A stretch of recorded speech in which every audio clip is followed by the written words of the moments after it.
Olá, eu sou Dani Abud, você está no Lidas da Alma e hoje nós vamos falar sobre crenças limitantes.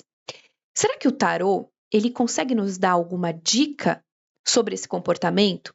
Será que você está nutrindo alguma crença limitante sobre alguma área específica da sua vida? Quais são as cartas do tarô que podem nos dar sinais sobre esses tipos de comportamento? Se você quer saber, fica nesse vídeo. Não segue @Lidas da Alma ainda? Então vai lá, segue.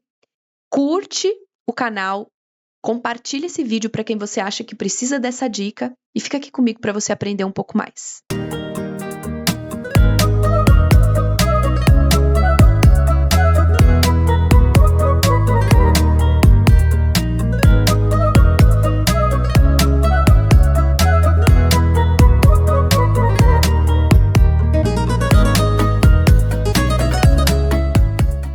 Só quero deixar registrado que essa é a 8ª vez que eu tento gravar esse vídeo. Porque você que me vê falar, acho que eu sou blogueira, mas eu não sou. Eu fiquei a semana toda com isso, batucando na minha cabeça e achei legal vir aqui conversar com vocês. Sabe aquela sensação, às vezes, que domina a nossa cabeça, de que a gente não é capaz, de que a gente não consegue, ou de que a gente não merece, e que insiste tanto, mas tanto em tomar espaço dentro da nossa mente, que é como se impedisse o próximo passo, né? Como se isso servisse de barreira para a gente avançar. Pois é, isso tem nome, se chama crença limitante. De novo, eu não sou profissional de psicologia, então eu venho trazer para vocês uma visão um pouco mais generalizada do tema, mas que com certeza, em algum momento da nossa vida, domina, né, os nossos pensamentos. As crenças limitantes são convicções rígidas e às vezes inconscientes que a pessoa adota sobre si mesma, sobre os outros e sobre o mundo também, e que acabam restringindo o seu potencial de ação. São aquelas frases que a gente leva na cabeça do tipo: eu não sou capaz, eu não mereço, as coisas nunca mudam para mim. E, de acordo com o que a psicologia traz, elas podem se formar de algumas formas diferentes. Elas podem vir ou da infância e do nosso processo de socialização, muitas vezes elas surgem ali a partir das mensagens que a gente recebe dos nossos pais, dos nossos cuidadores, de professores ou do próprio meio social. Podem surgir também de experiências emocionais marcantes, né? Ou seja, um trauma que a gente viveu, alguma crítica repetida ou algum fracasso que acaba cristalizando algumas ideias negativas sobre a nossa própria capacidade. Podem vir também da repetição e reforço. Quanto mais uma crença é validada por uma determinada experiência, mais ela se fortalece no nosso inconsciente. Ou seja, alguma coisa que aconteceu, você colocou na sua cabeça que aquilo tinha que ser daquele jeito, e por algum motivo isso se repetiu. Pronto, foi suficiente para você reforçar essa crença na tua cabeça. E por função adaptativa também, muitas vezes elas nascem como um mecanismo de defesa, né? Como uma carapaça que te ajuda a se proteger de algum momento.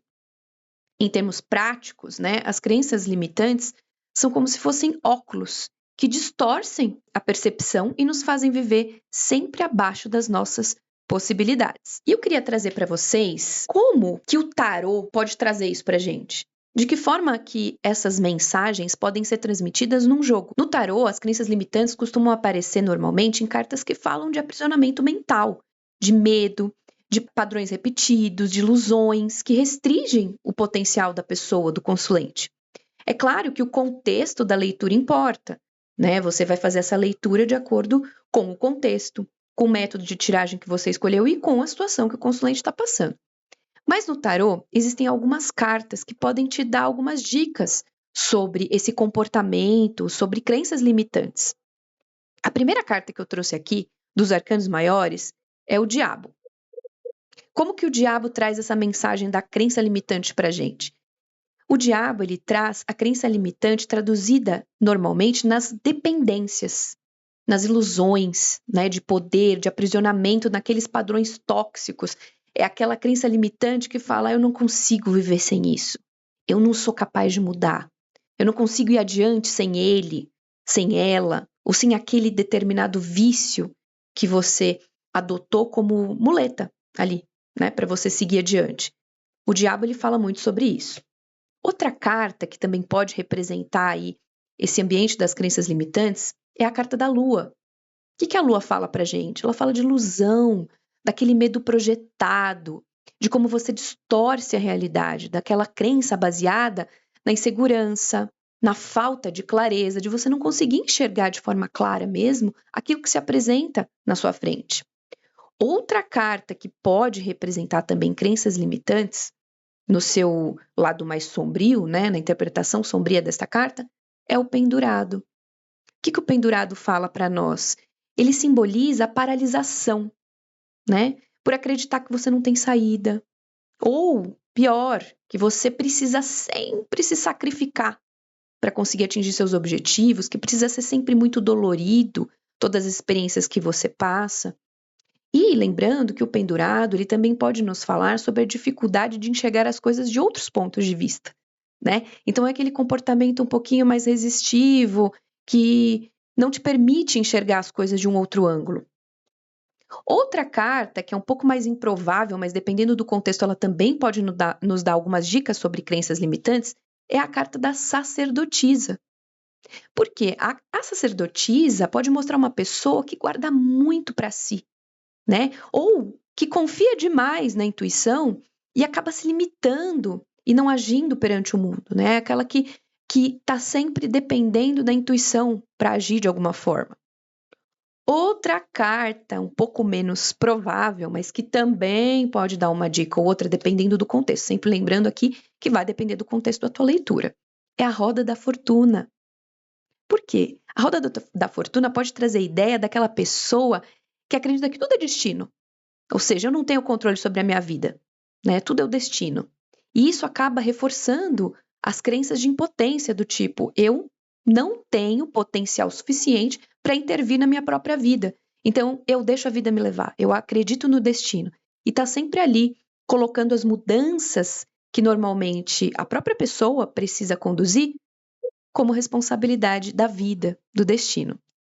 E os arcanos menores? O arcano menor mais clássico que traz para nós essa ideia de aprisionamento mental é o 8 de espadas. Lembrando aqui que eu estou utilizando o tarô de Waite, né? E os desenhos, eles são muito interpretativos, né? Olha só essa figura, olha só essa carta aqui. Olha como é que ela tá. Ela tá com os olhos vendados, cheio de espadas ao redor. É como se ela estivesse realmente presa, né? Como se aquilo fosse autoimposto. Acaba que essa personagem aqui, em volta das espadas, é como se ela não tivesse escolha, né? Como se ela não tivesse saída. E isso, né, representa muito o, o teor das crenças limitantes. É como se fossem aprisionamentos mentais mesmo. Você colocou aquilo na tua cabeça e aquilo vai te acompanhar, e é como se você não tivesse escolha e fosse algo que você realmente acredita, né? Por isso que o nome é crença limitante. Outra carta que também pode trazer essa mensagem é o 9 de espadas. Mas aí, mais pela questão do medo, da ansiedade, de você estar nutrindo sempre aquela expectativa catastrófica sobre tudo, né? E está muito ligado também ao peso das crenças altamente destrutivas, né? Que podem levar, inclusive, a um processo de doença mental, né? De você estar sempre acreditando que você não é capaz, de inclusive, alguns cenários da tua vida te colocar nessa situação de ansiedade, daquela expectativa que te domina, né? Por exemplo, se eu sou uma mulher que não acredito no meu potencial, que não confio naquilo que eu sou capaz de entregar, todos os momentos em que eu me enxergar desafiada nesse sentido, numa grande reunião, numa apresentação, numa entrevista de emprego, né? Ou num date com um novo relacionamento, essa situação vai me gerar tanta ansiedade, tanta expectativa, que eu vou entrar aqui nesse processo, né? Da expectativa catastrófica, daquilo que me domina, que acaba com o meu bem-estar mental. Outra carta, né, outro arcano menor que também pode trazer uma mensagem parecida é o 5 de copas. Mas aí já naquela mensagem do ficar sempre preso, acreditando que nada de bom pode surgir, né? Olha só essa cartinha aqui.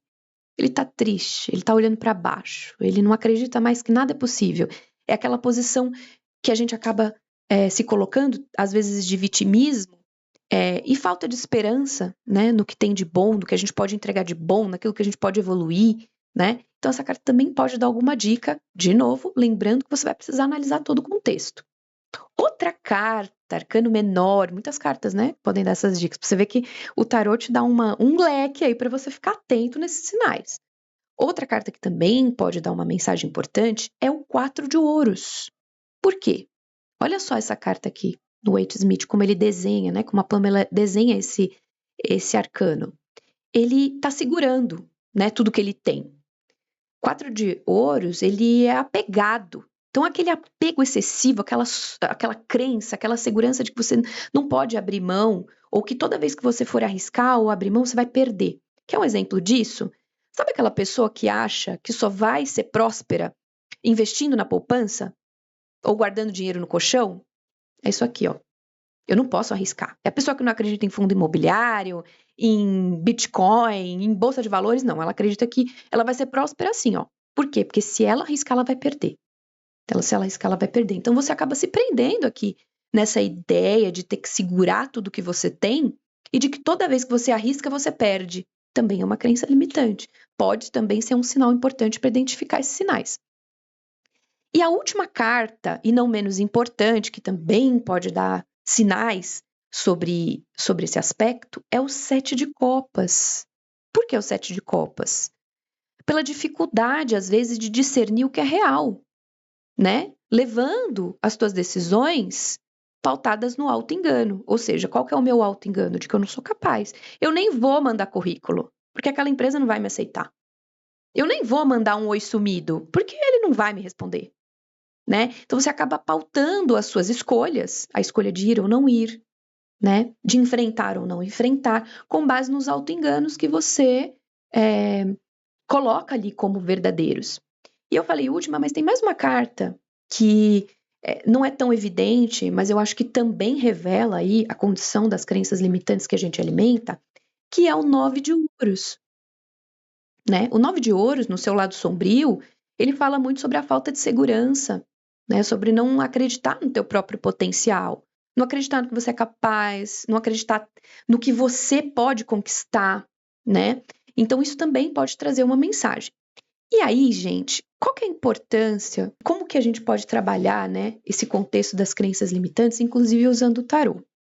O tarô, eu não me canso de falar aqui, ele não é só uma ferramenta oracular divinatória, ou seja, ele não serve só para prever certos movimentos, certas tendências da sua vida, do seu dia a dia. Ele também tem uma missão, um trabalho terapêutico importante. Se você pega um tarólogo competente que consegue fazer esse segmento com você consegue extrair muita riqueza, né, desse contexto. Por exemplo, se você já tem alguma crença limitante baseada em tudo isso que a gente conversou, o tarô, ele também pode servir como uma ferramenta para te ajudar a se desvencilhar dessa crença. Poxa, vamos fazer uma tiragem para a gente entender qual é a origem dessa crença limitante que tanto te aflige e quais são os comportamentos que você pode assumir para se livrar disso. Ou pior, o que você pode perder por alimentar essa crença. O tarô também pode te auxiliar a enxergar o que está oculto nesse comportamento e trabalhar melhor essa tendência. Então, foi só aqui um resuminho para vocês entenderem um pouquinho, de novo, do que o tarô é capaz, né? Do que a gente pode extrair com o tarô. Quais são os sinais que, de repente, você pode trazer para dentro do jogo. Às vezes a gente pega, né? Não é muito raro, a gente pega um cliente que fala, poxa, minha vida tá travada, eu não consigo caminhar, eu não ganho dinheiro, o meu negócio não prospera, ou então, poxa, parece que os meus relacionamentos não caminham. E aí a primeira pergunta, alguém fez um trabalho para mim, alguém tá apostando contra o meu sucesso, as coisas estão travadas na minha vida. E aí essas cartas aparecem aqui, no contexto, e não muito raro, a interpretação acaba tendendo para isso. Olha, a sua vida não anda porque você se prendeu nessa ideia de que a sua vida não anda. Aqui tem bloqueio mental. Olha, aqui tem falta de confiança. Aqui tem, ó, o caminho tá aberto, mas é você que tá se colocando nessa situação de não se enxergar capaz. Então, finalizando, eu espero que vocês tenham aproveitado esse conteúdo e, de novo, vou pedir aqui para você que ainda não segue a página do Lidas na Alma no Instagram, vai lá, segue, tem muito conteúdo bacana como este agora. A ideia é ampliar, tá? Trazer mais vídeos com conteúdo um pouquinho mais consistente para que vocês também possam aproveitar. Então, toda aquela coisa de blogueira, né, gente? Ativa o sininho, compartilha, ajuda, porque eu já tô entendendo esse algoritmo. Se vocês dizem que gosta do conteúdo, ele estimula. Aí ele vai, nossa, tá todo mundo gostando. E aí eu tenho mais espaço para trazer conteúdo legal como esse. Tá bom? Obrigada e espero que vocês tenham aproveitado.